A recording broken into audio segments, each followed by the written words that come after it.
Hi, hello and welcome to ISP Introduction to Structured Programming. I hope you can hear us. Please give us a bit of feedback in the chat if the sound is working. It would be great to have a working sound also and that you can hear us. Yes, audio works. Great. Thank you so much. So my name is David Kerschbaumer. This is Lukas Eberhardt. Hi. And let's switch maybe from this view to that view. And this is also our first slide for today. This is our kickoff event, Introduction to Structured Programming. Maybe we can talk a little bit about ourselves. So as I said before, my name is David Kerschbaumer. I'm a PhD student here at Graz University of Technology. My office is at Sandgasse 36. And Lukas?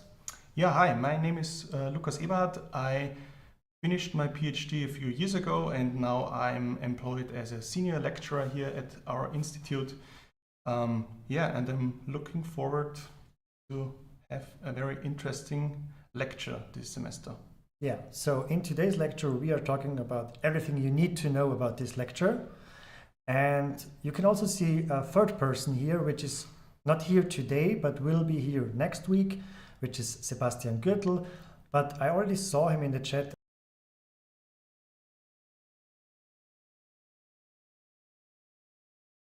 I think we are back live again. Yeah. We are live. Okay, yeah. Sorry, I think there was a connection issue, but it should work now again. At least it works for me. Does it work for you? Yeah. Okay. Okay. Great. Okay, so you haven't missed something. I just switched to the next slide, which is our practical streaming team. So this course is divided into a lecture part, which we three are holding, and a practical part, which Julia, Michael, and Tanya are holding. And they are doing this practical live streaming and also the practical parts where they teach you about programming. And we also have a lot of student assistants, or also called tutors, who are then work with you. So as I said, today is all about the idea of what this course is about. So there will be a lot of information today, and we know that you cannot remember everything we are discussing today, but you don't have to, because we have our official website. It's at coding.dugraz.at. You can go there, and when we click on this page, you can see you can select between ISP, Introduction to Structured Programming, or Object-Oriented Programming. And when you click on that, you see our website, and all the information here is already for our new course. So this is also a living document, so to speak. So we will add information here, we will add our lecture slides here, and so on. So one source of information is, of course, our websites. We also have a Discord server. If you have questions or whatever, please join our Discord server. This QR code, I think it goes directly to our Discord server, right? That's right, yeah. Yeah. So you can scan that QR code, which goes directly to our Discord server. We have now very good experience with the Discord server because all of our tutors are very active there. You can ask questions there. We will also give you some reminders about deadlines on Discord, or if you have a new task to do, for example. So it's very beneficial for you to join our Discord server. And the third source of information you should remember is our Teach Center. The link is not an easy one, but I think you should also see it when you open the Teach Center and you're registered for this course. You should see this Introduction to Structured Programming course. And here we have, again, some information. Some of the information is the same as of our website. So this welcome text here, for example. But we also have some other things which we will discuss today, what these things are about. Okay, so very important in the beginning, as you also can see, maybe how many viewers do we have? 360, yeah, 380. So this course is very, very large. We have 3 lecturers, we have 19 teaching assistants, and we have about 700 students enrolled, which means it's a huge course. I think it's the largest course we have on TU Graz. Mm-hmm. So if you have questions or if you have a problem, please follow this order. So first ask on Discord and please check if the question was already asked from somebody else. Then you can of course ask at the lectures or ask at the practicals. Then we will offer question hours or also so-called coding sessions where you are face-to-face with tutors and you can also ask questions there. You can also ask your assigned tutor, and if you have a personal concern, so not a general one, which means I don't understand this concept, but you have a personal concern, then the last thing you should do probably is to write us an email, and our email address is coding@tugraz.at. This email comes to us 3 lecturers, and then we will answer that. But please, as you can see, if 700 students write us email every day, it's a lot to do for us and maybe we cannot cope with that. So only use this email if you really have a personal problem. And then of course, we are happy to answer you. Okay, so short summary about what this lecture is about will follow now. As I said before, we have a lecture part and a practicals part. And the first 3 lectures, obviously hopefully you can see it now because we are on YouTube. The first 3 are live and recorded on YouTube. And from the 23rd of October, we are switching to the lecture hall. Of course, we will also record all our lectures from the lecture hall and we will upload it to Tube, which is the YouTube for TU Graz. And we will also upload all our recordings to this YouTube channel here.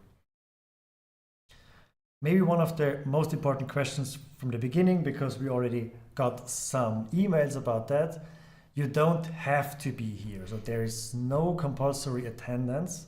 So in German, keine Anwesenheitspflicht for the lectures and for the practicals.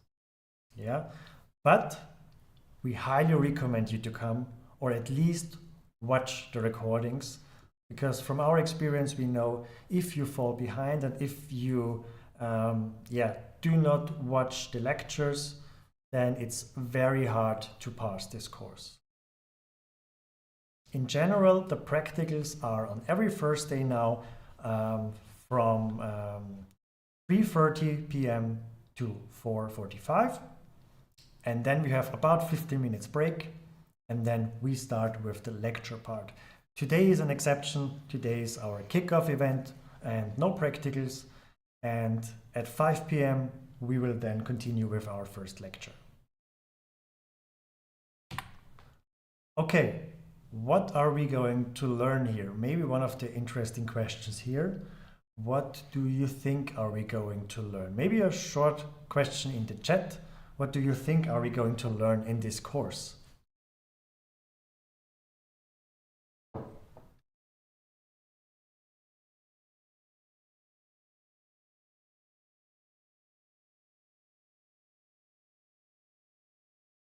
C, programming. Yeah, programming in C. Interesting answers, yeah. Yeah, very good. Okay, so at least most of you know why you're here. How to think like a programmer, yeah. Yeah, that looks good. We will teach you to think like a computer and think like a computer scientist. So computers have a certain way of processing and thinking, and we will show you how this works. So we will not only show you programming, but also a bit how this works under the hood, how the memory works, and so on. So this is like the the introduction course of that. There will be other courses which build on this foundation, but we teach you a bit how computers and computer scientists thinking. We will also learn you to speak like a computer scientist. So there are so many keywords or words. I can see a few of them, like memory allocation, segfault, and so on. These are words which might not be familiar with if you don't know about programming, but we will teach you what all these terms mean. And maybe the most important one, we will teach you how to write programs. So there are basic concepts and they are applicable in general for many programming languages. We will do that in C. So we will show you these concepts, how they are implemented in C. Many of these concepts then can be transferred to other programming languages. And we also teach you some advanced concepts which are only in C and maybe in C++ applicable. Okay, so why do we learn C? There are so many newer languages like Rust, Go, whatever. Maybe easier languages? Easier languages. Easier to learn? C is maybe not the easiest language, but why do we learn C? So C is still one of the most used languages.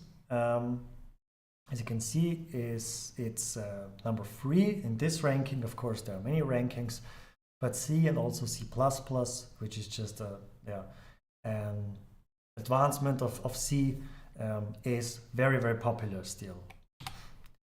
C is used in so many things you are using every day. For example, Linux or Unix systems. Windows uses C and C++.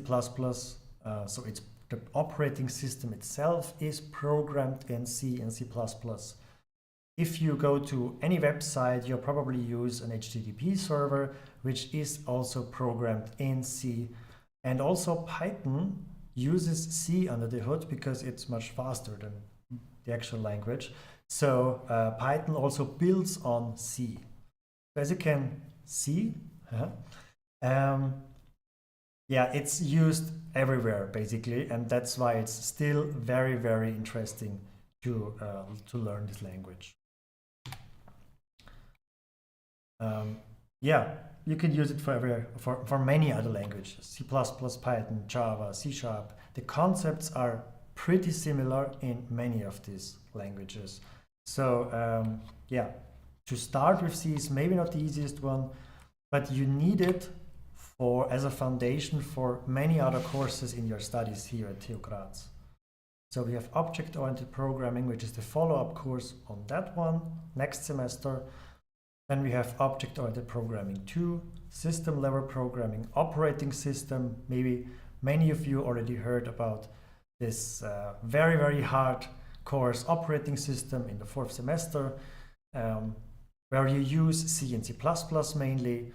So as you can see, this course is, I know every course will say that, but this is maybe the most important course in this semester, because you will need it nearly in every other programming course in your future studies here. Okay, so this was kind of a short motivation. And now we want to explain you a bit how this lecture and how this course in general works. So as I said before, we have a lecture part, or a Vorlesung in German, and a practicals part, or a Konstruktionsübung in German. And first let's talk a bit about the lecture part. Maybe you can talk a bit about the lectures. Yeah, so when does the lecture take place? So David already mentioned that it's always on Thursdays from 5 p.m. to 6:15. The first 3 lectures, including today's lecture, is just available as live stream or recording via YouTube. And from the 4th lecture on October 23rd, we are in the P1 lecture hall and also record our lectures there, so you can also watch it afterwards via YouTube and also the TU Graz Tube. Yeah, who is doing the lecture besides David and myself? Also Sebastian will hold the lectures. Yeah, and in the end, you also want to pass somehow the lecture. And how does this work? So there is an exam at the end, and we provide 3 dates during this semester, and you can choose the date or the exam on your own. So you can choose whatever you want, but we suggest not to take the first date we provide, because this is mainly for students who already did the course in the summer semester or last year, but they maybe have more experience so far. So we suggest to use the main dates which we see here. So the main dates are the 2nd and the 3rd one in January and in February, as you can see here. So until then, we will have all the stuff you need presented and introduced, and so you should be ready to do the exam on one of those dates. How does the exams work? So it's a computer-based exam, and it's in a computer-based classroom for sure, but yeah, we will come to that, I think, on the next slide in detail. But first of all, you have to register for the exam via TU Graz Online. So if you are not registered, you can't attend the exam. So please register for the exam, and then just come to the exam well prepared. This is a suggestion from our side to not lose one attempt, because you have a limited number of attempts. So we suggest to come just well prepared. So one mark from my side: registering for the lecture does not mean register for the exam. Thank you. So you have to explicitly, in addition, register for the exam you want to take. That's important. Yeah, and there are 2 options for taking the exam. The first one is the bring your own device option, which means that you come with your laptop to the lecture hall, and there you take the exam on your own device. But there are some requirements. You have to have a Windows or Mac device, because the exam just works in a specific browser, which is called the Safe Exam browser. You have to install it before the exam, so that it works on the exam day so far. And how this works, we have detailed instructions on our course website. The second option is for students who do not have a Windows or Mac laptop. So for example, for students that use Linux, because for Linux there is no Safe Exam browser available. So there you come to the exam, which takes place in an equipped computer room. So you write the exam on a computer that is from the TU Graz. So the devices are from the TU, but you have to register for. You have to state it at the registering if you want to have the option 1 or option 2. Yeah. I just wrote it. I just saw it in the chat. Is it possible to run Windows in a virtual machine on Linux? I think the Safe Exam browser detects a virtual machine, so it does not work. So it should be a real operating system, Windows or Mac OS. Or if you are on Linux, you have to come to our computer rooms, or just borrow Windows or a Mac PC from a colleague or whatever. Then it should work. But detailed instructions will be announced, and we will send out an email a few days before the exam, so that you can prepare for that. Okay, that's very easy how the lecture works, for example, so to speak. So the lecture is just pass the exam. Yeah, that's very easy. This is for completeness, the grading scheme in the usual Austrian grading scheme. So yeah, just for completeness. And that's already the lecture part. So just to summarize, attend the lectures, and in the end, or whenever you feel comfortable, register for the exam, write the exam, pass the exam, and that's it. You earn the free ACTS. But as you said, it's not that easy.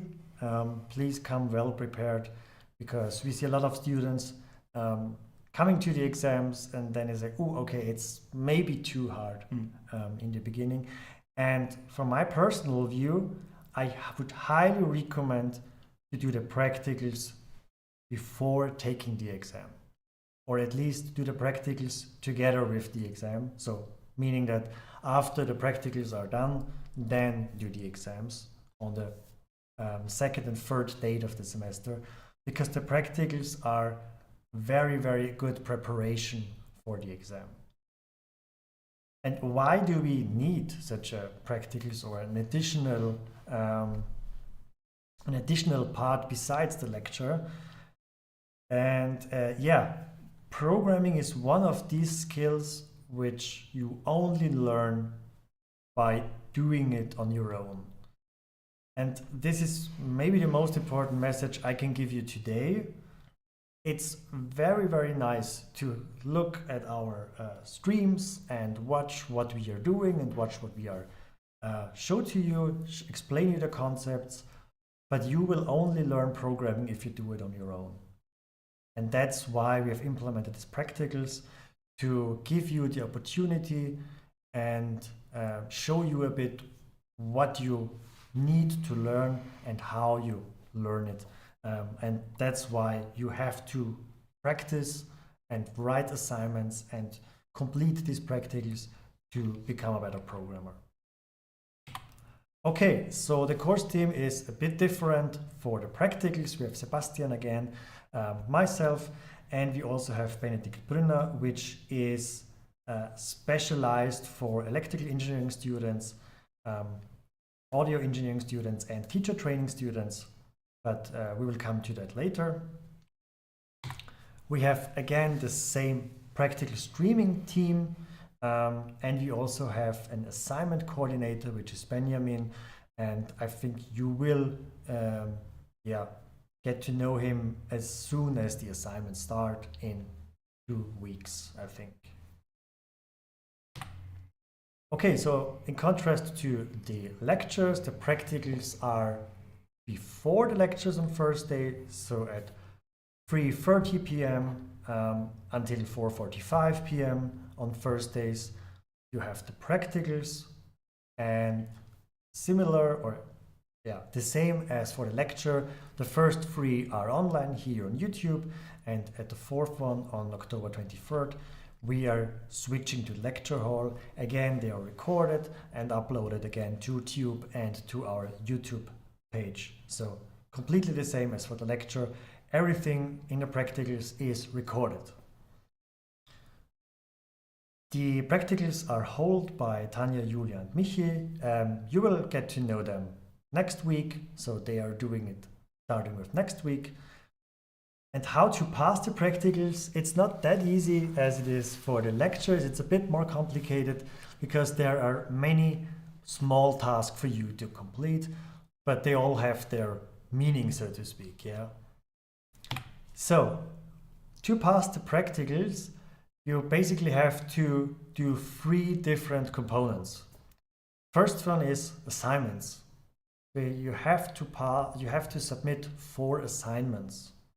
The second one is weekly exercises. So we want you to practice each and every week after the lecture in a small coding environment what you have learned in this lecture and in the practicals.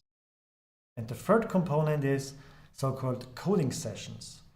These are in-person tutoring sessions where you come in a small group, like 10 to 15 people in a room, and working on a programming problem.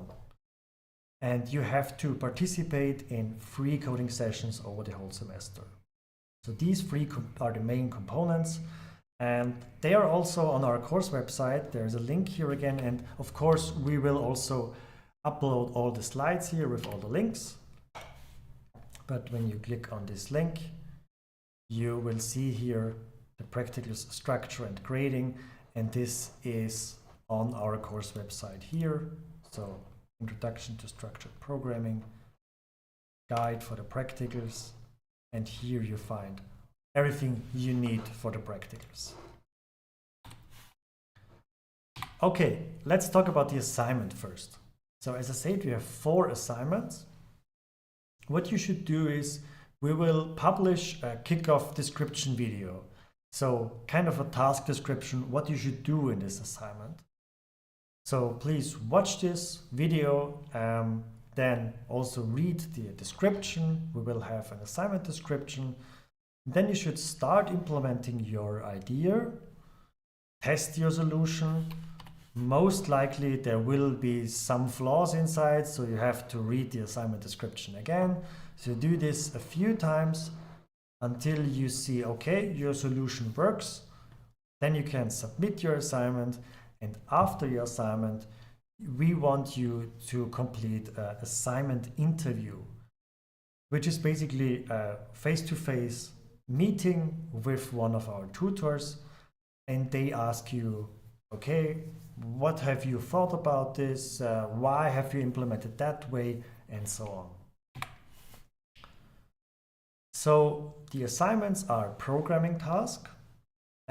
All of the 4 assignments are individual work. So there's no group work here in ISP.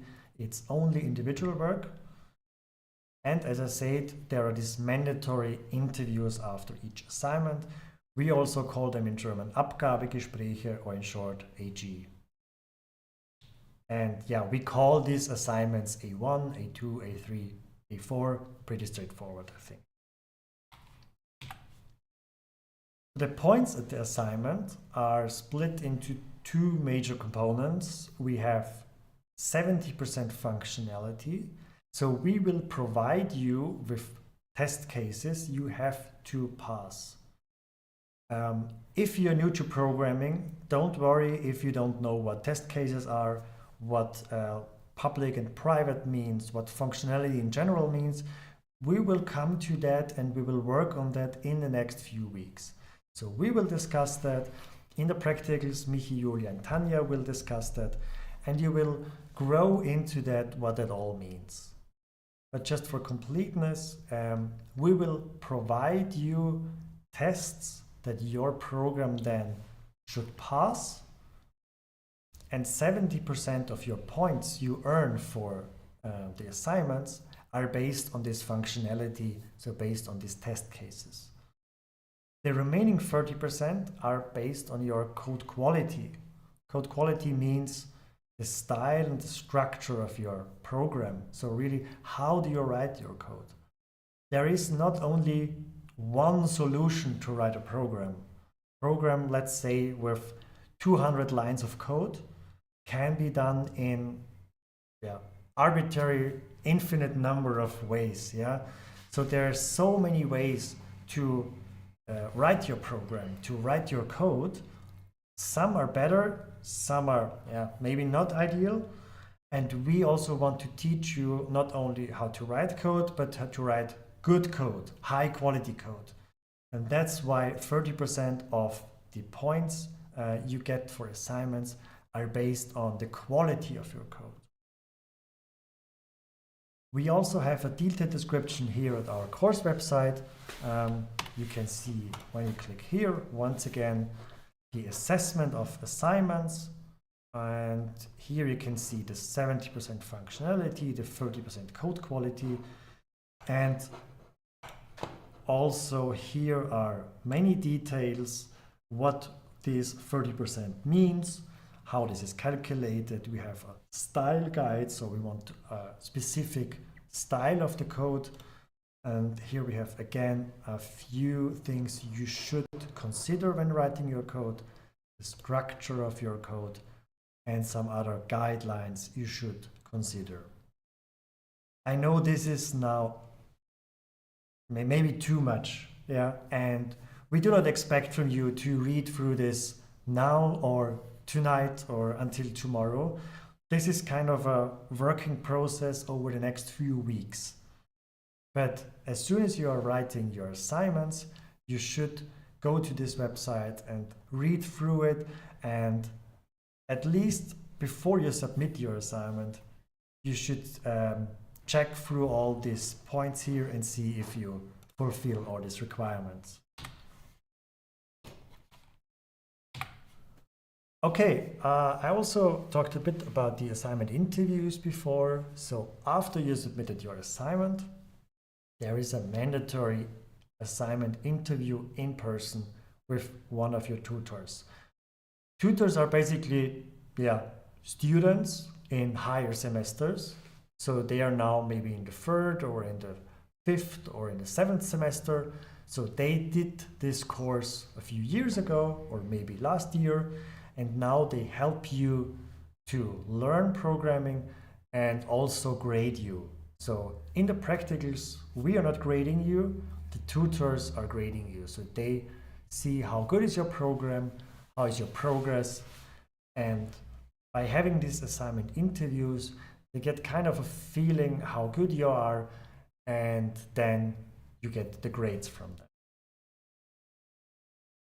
them. You have to come to these assignment interviews, so if there is attendance, it's only for the assignment interviews, not for the lectures or the practicals, but you have to come there to get points for the assignments. And you also need to register for these interviews before the assignment deadline, but we will remind you in the practicals and also on Discord when this comes. And at the assignment interviews, as I say, the tutors will ask you questions about your submission, so you should be able to explain your idea. Why did you implement it like that? And also be able to program a small task related to the concepts you used in the assignments. There is one difference in the last assignment. I don't want to give too much focus now because it's a lot until now already, but depending on your study program, so if you're computer science, ICE or software engineering, you get a different assignment with a different focus, because these 3 study programs have other lectures or other courses afterwards than the other ones. So we find it's a good idea to give different assignment 4s, but you will get assigned to that, so don't have to worry about that. Okay, that was already the first and the biggest component from the practicals. It's the assignments. Have you read some very, very interesting comments, or what questions we should discuss now? I think there's a question 3 different students already posed. So it's the question about whether the interview is online or in person. The interview is in person, yeah. So we want you to come to university. You have to come here. You have to sit in person, face to face, with a tutor, and you will discuss that. Okay. Any other thing? I think the other moderators are pretty active. Thank you for Sebastian, Julia, and the other ones. Thanks for helping us also in the chat. Okay, then let's move on to the next component of the practicals, which are the weekly exercises. The weekly exercises are just very, very small coding tasks after each lecture. Starting today, so after today's lecture, we already release our first weekly exercises, and they are always bound to assignments. So you have to do these weekly exercises to kind of unlock assignments. Otherwise, you get a 25% deduction on the assignment. The deadline is always the assignment deadline. We'll come to that on the next slide, I think, which weekly exercises are bound to which assignments. And they will be available each week after the lecture, so Thursdays at around 7 p.m. So to modify this flowchart from before, we had this one about the assignments. What we add now is completely weekly exercises before you start the assignment. So why do we need these weekly exercises? We found that many students never practice programming. They just watch our lectures and watch our practicals. Then they want to start with the assignments and they are overwhelmed. It's just too much for them. And then they cannot complete the assignments. So what we want you to do with these weekly exercises is to get into practice programming, yeah? So we want you to practice just a bit each week, and this saves you a lot of time then when you do the assignments, because you already practice a bit on your own. This is the overall schedule for the assignments and weekly exercises. As you can see here on the right side, we have the handout of assignment 1 on the 16th of October, so that's in 2 weeks. And the deadline is then on the 29th of October. This was wrong, sorry, it's a typo. This should be October. So we have 2 weeks for the first assignment. And the first 3 weeks here, so weekly exercise 1 is today, weekly exercise 2 is next week, and weekly exercise 3 is then in 2 weeks. They are bound on this assignment 1. Similar then for assignment 2, we have here 3 weekly exercises. For assignment 3, we have 2 weekly exercises. And for assignment 4, we have 2 weekly exercises again. So these are the deadlines. Don't worry, you don't have to remember this.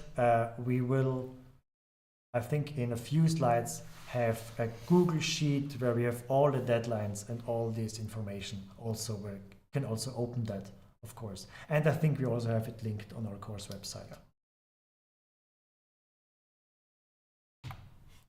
Okay, so once again, what does this mean to complete weekly exercises to kind of unlock the assignments? Let's say we have 3 weekly exercises in the first week, 2 weekly exercises in the second week, and 3 weekly exercises in the third week. And this is then our assignment 1. So overall we have 8 exercises, and let's say you only pass 3 of these exercises and 5 are not passed. That's less than 50%. So we want you to have at least 50% of all these exercises passed.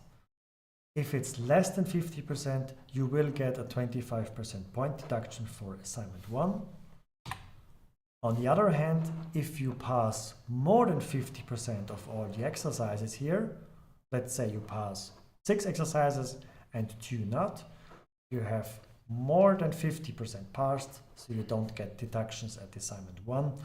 And as I said before, these exercises are made for you to practice for the assignment in a very, very short way. So if you do these exercises, you are well prepared and you will get much easier, you will have a much easier life than when you do assignment, into the assignment. In this case, assignment 1, but also for all the other assignments. Okay, that was our second component, the weekly exercises. Let's come to our third component, the coding sessions.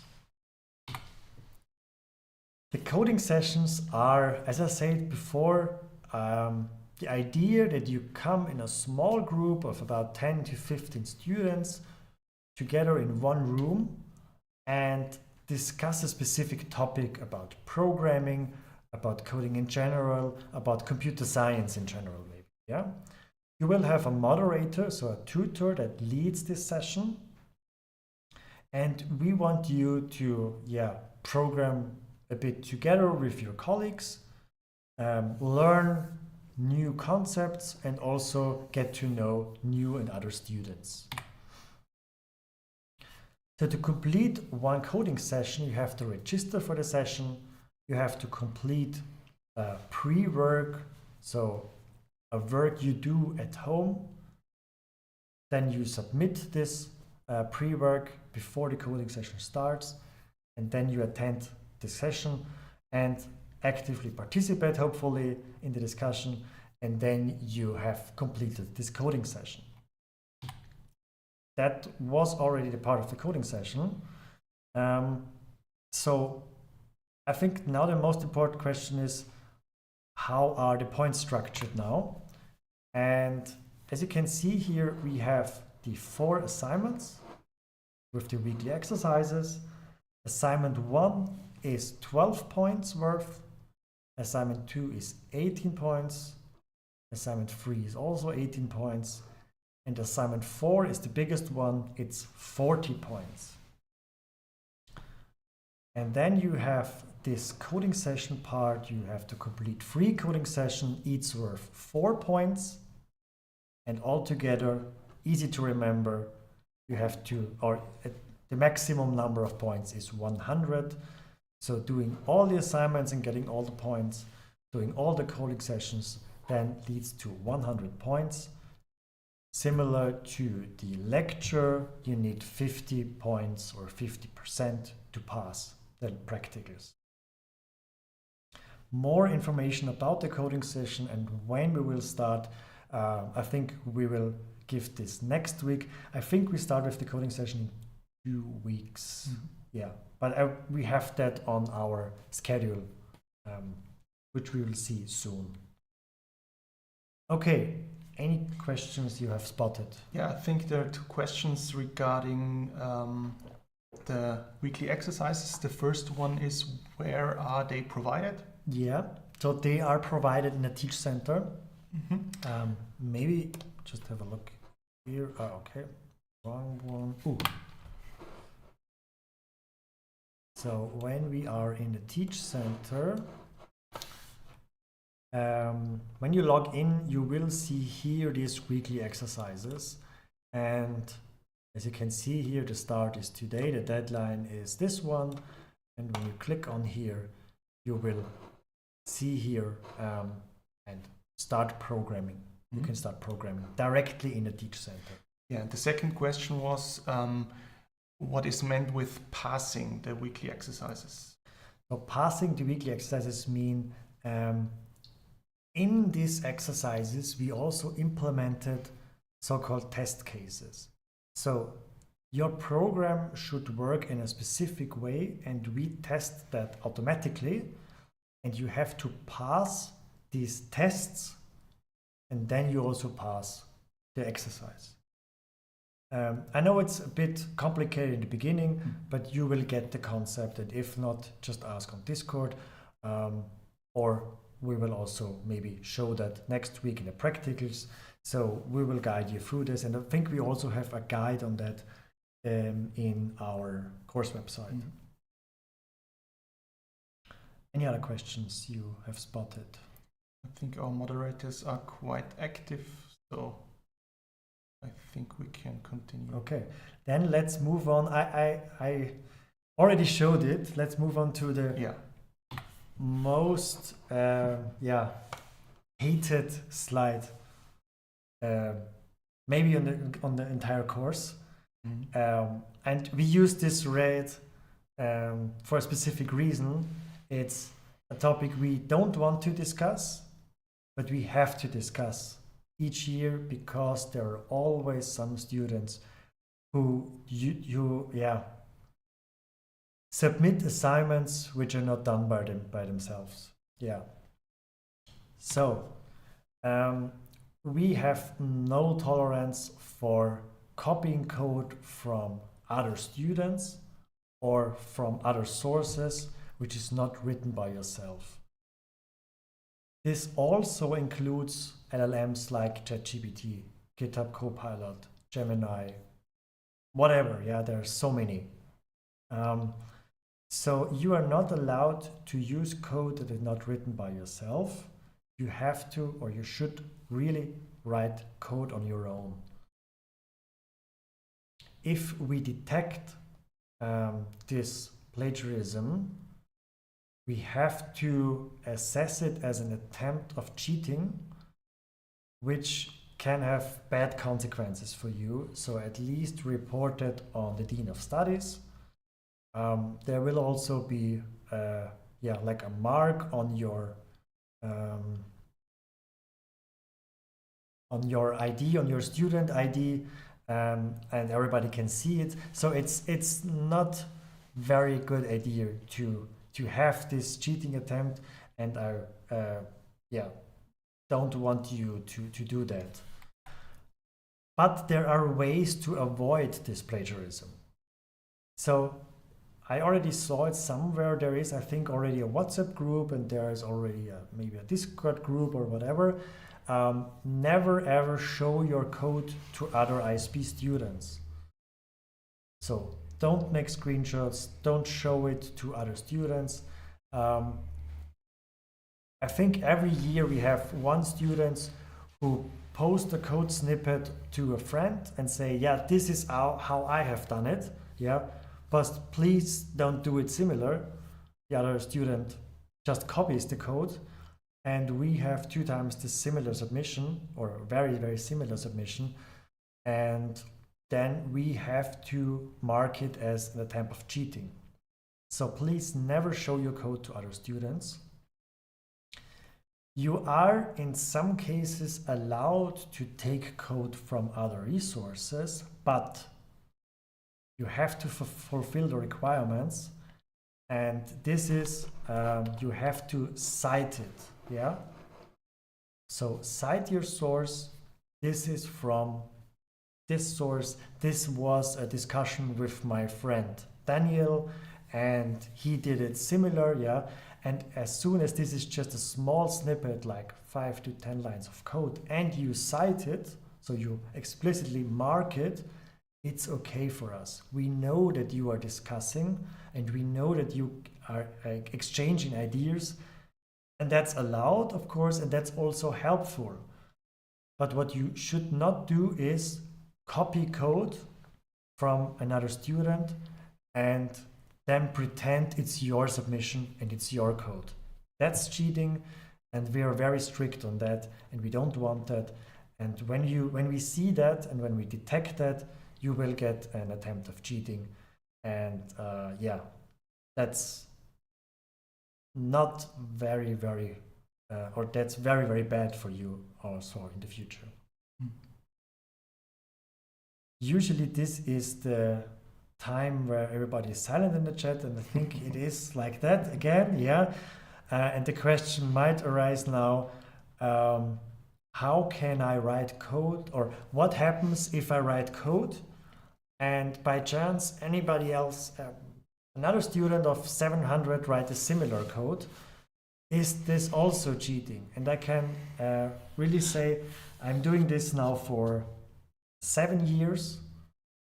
I've never ever experienced 2 students with the same code who had not an attempt of cheating. So there are so many possibilities to write your code that it's so unlikely to have the similar code when you're not working together. So if you're working on your own, if you do all what we are discussing here, you are safe and you don't get any plagiarism. I can guarantee that to you. Yeah, maybe if you write a hello world. Yeah, but we also know a hello world is excluded from plagiarism. Yeah. Okay, so we are already coming to the last few slides of this kickoff. That we are pretty good in time. It works good. Where can I get help? So this is kind of a summary again, what we all talked about in the last hour. First, read our very, very detailed course website. Then you can ask questions on Discord. There are maybe also existing questions that already answer your question. You can ask during the practicals, you can ask, of course, also during the lecture, here now in the chat, or also when we are in the lecture hall. You can come to the general question hours before the assignment deadlines. We will also announce them. And if it's a personal concern, you can email us, but please not email us for general concerns. Then Discord is maybe the best choice. Contact us. Okay, we also offer you many support mechanisms. One of them is this student mentoring program. The mentors are not tutors, so this is another kind of support we give you. A mentor is a student who already passed ISP in the last few semesters, and they can help you again and help you with all this overwhelming course structure and what you have to do with the coding sessions, assignments and whatever, but also can help you how to learn program and so on. So please make use of this mentoring program. We will send out details about that next week, and you will be assigned to a mentor and you can contact them if you have any questions. These mentors are not bound to us, so we as lecture team don't have any connections to them. They are just students who will and want to help you. And sometimes maybe you don't want to ask us. It's easier to ask another student, and they are then there to help you. Okay, this is the lecture schedule I always talked about before. Let's have a short look on that. It's Google Docs. It's also linked on our website, and there you basically see everything we talked about in the last hour. So you have here all the lecture content. We have here the practicals. Also, where does it so what's the location? Is it on YouTube or is it in the lecture hall? As you can see, until the 16th of October, we are on YouTube. And here on the 23rd, we are then on in the lecture hall. You see here the start of the coding session. So this is the first block, the second block, and the third block. We see here the assignments. So when is the handout? When is the deadline? And we see here also some support mechanisms we have for you, and also the weekly exercises. So this is maybe the summary of all we have talked about, all the important dates for this course. Okay, any questions to structure or this course in general? The schedule, have you spotted something in the chat? I think most questions have already been answered.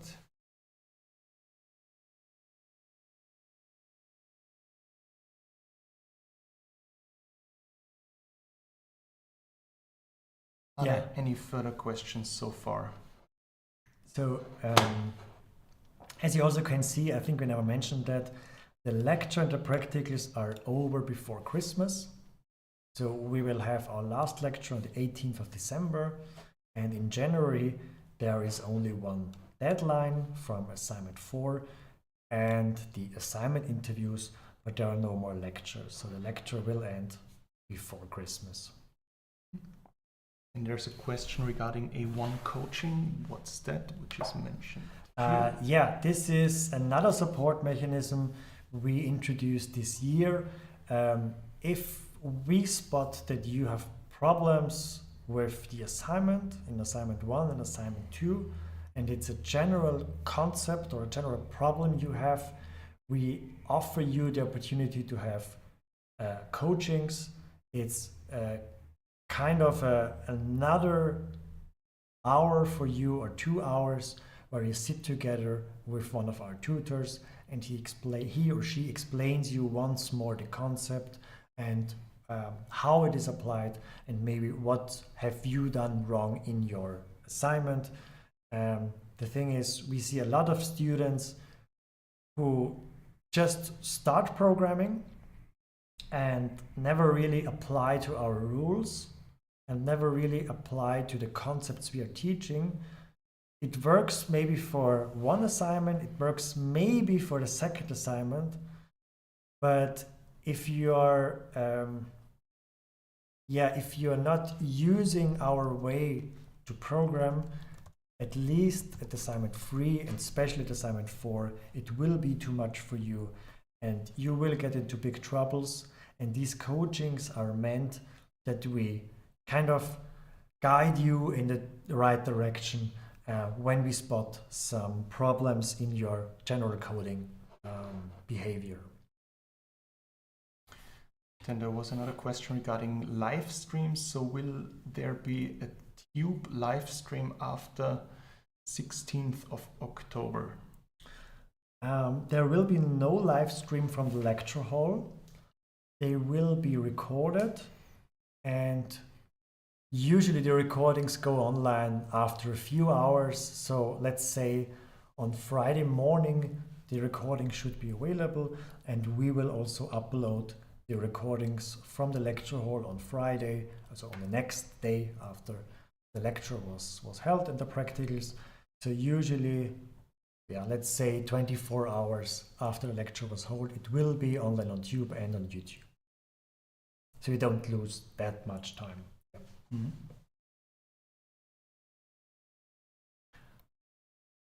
Okay, we are already at this slide here, and any questions? So now is the opportunity for you to ask questions in the chat. If you have any questions from organizational methods, of course we will come to the content in about half an hour. But do you have any questions about the course structure in general? I know it's a lot now, and you don't have to understand it in detail. It was also hard for me in the beginning, and I think it's also hard for you also to comprehend all the different components.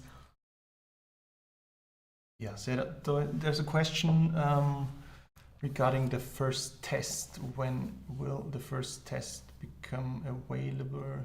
It depends on what do you mean by test. So the first assignment is available in 2 weeks. The first weekly exercises are available today. And if you refer to the exam, then you can register for the exam whenever you want. The first exam date is on the 29th of October. Then there's a question regarding the stream, whether it's available after it's over. So I think you just mentioned that it's available. So this live stream and all the live streams we are doing, they are also, of course, available as a recording. So as soon it's over, it's uploaded directly to YouTube and you can rewatch it as often as you want.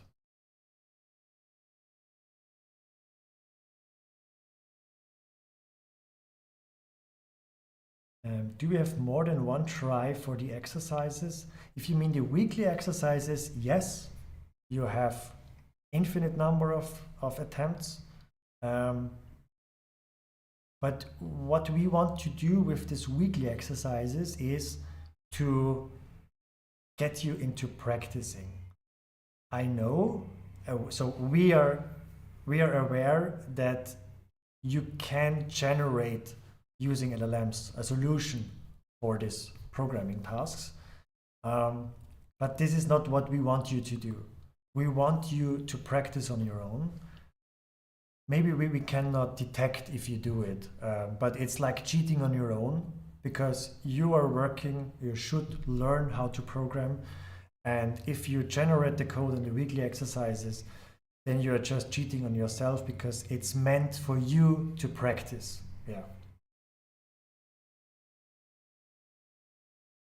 How hard is the course with no experience in coding? That's a very, very good question, because this would lead me to the next page. But is there any other question we should answer now? I see the moderators are very active. Thank you once again. Maybe one question I can see here. Which language are the interviews and the assignments? So in general, obviously we are holding the lecture in English. and all the content is also in English. But of course, if you're more comfortable with German, you can also use German as a language. Everybody of the tutors and also we understand German. So for personal concerns, for the assignment interviews, of course, you can also use German. So German and English are the two languages we can offer you, but the practicals and the lecture will always be in English. Okay, then let's switch to the next page and the question, how hard is this course with no experience? I did research on that, and I published a paper 3 weeks ago about that. The thing is, this course, so Introduction to Structured Programming, has 7 ECTS, which reflects to about 175 hours of work over the semester. This means you should invest 12.5 hours each week to get an average grade. 12 hours a week is, let's say 2 working days, with breaks in between, but let's say 2 working breaks. Many students don't know that. They just, started programming when the assignments came out, and then they are overwhelmed. But this means, so this course really means it is an investment of time, and in my opinion, it's the biggest investment in this semester. It's, if you have just 2 hours a week available, you will have a very, very hard time for ISB. You have to invest a lot of time. We say at least 12.5 hours per week. Then it's reflected in the ECTS you get for that. And I did the research and I asked many students who dropped out last year what was their biggest challenge. And 45% said that the biggest challenge was wrong time management. So they just mismanaged their time. They did not invest the time it needs to pass the course. Maybe they start too late, or they just invested 2 or 4 hours a week, and that's just not enough.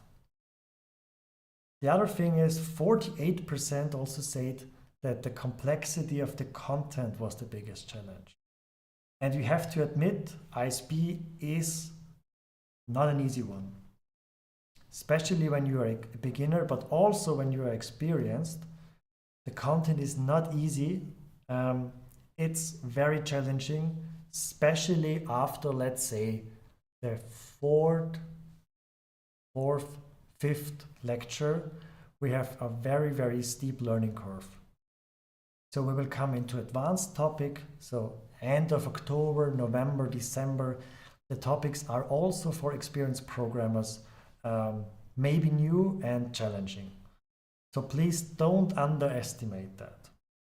I have one statement from students from last semester, which unfortunately dropped out during the semester. One said, I just mismanaged my time and didn't have enough time to finish my second assignment. Another one said, I underestimated how challenging this CS1 or ISB is at university level as a beginner. So you can see time management and the complexity of the content are the biggest challenges there. And I want to be very clear on that. It will be also challenging for most of you.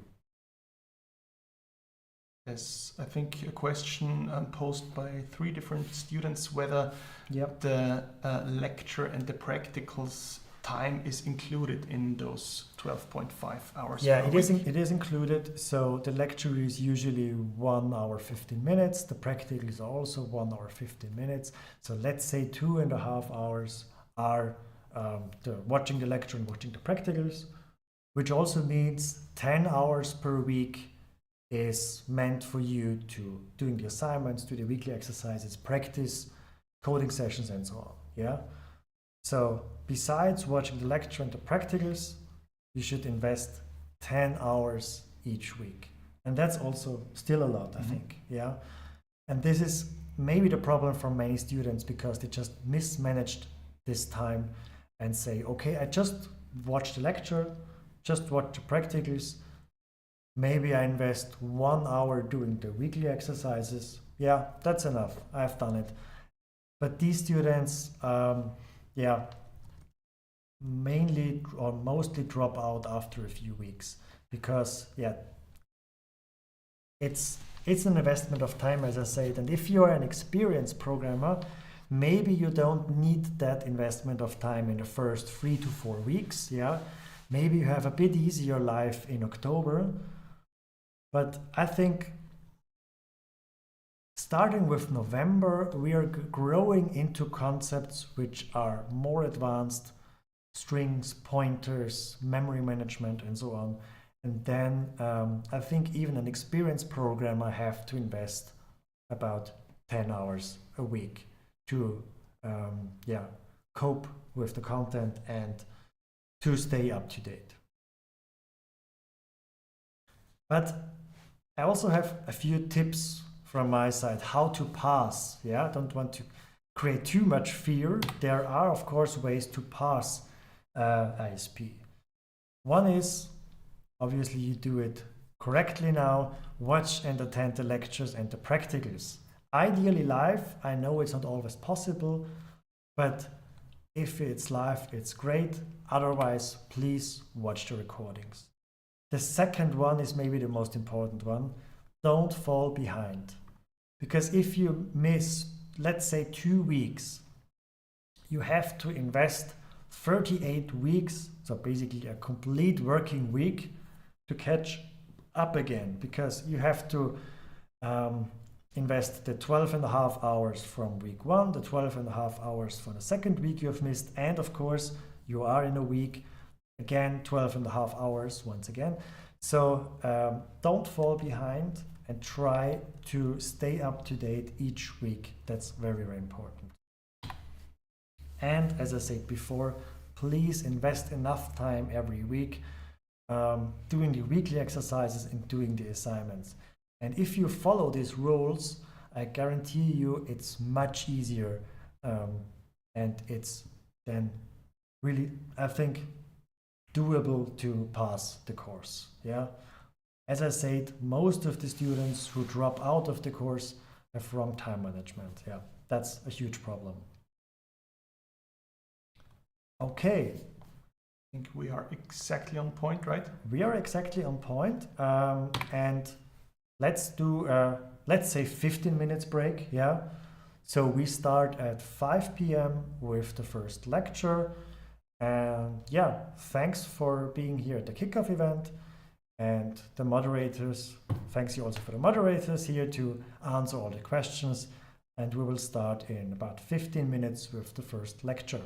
Thank you, and see you in 15 minutes. Thank you. Bye.